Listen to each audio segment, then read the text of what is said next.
дива срещу гасота. Ножове, само 10 юана. 10 юана? Свикайте магистрата! Ограждане! Оберчия! Продавам използвани ножове. Купете ги ефти.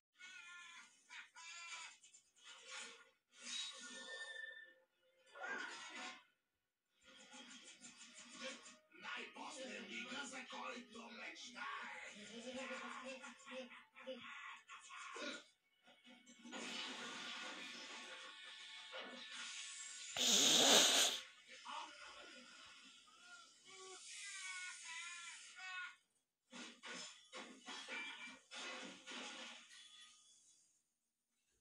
Проклятие!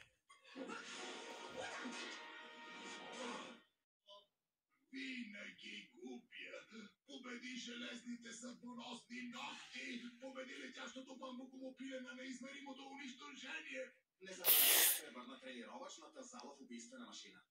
Да, не също победи. А сега се провалих за пореден път. Не, какво може да е по-лошо от смазващия душата срам на поредния смазващ душата провал?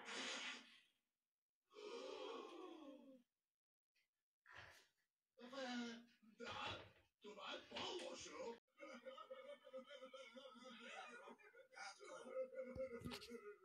Подходящо за гледане.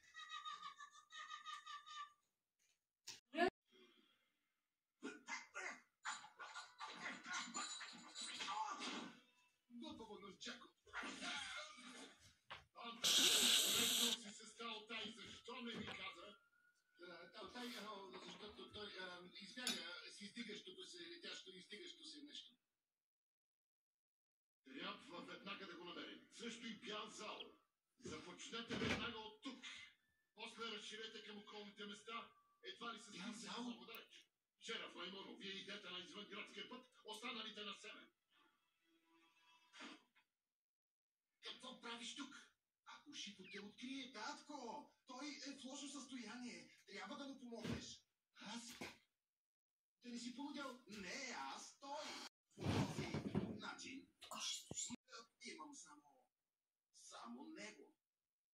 Но аз съм... Добре. Но никакви номера, иначе ще трябва да... Няма номера.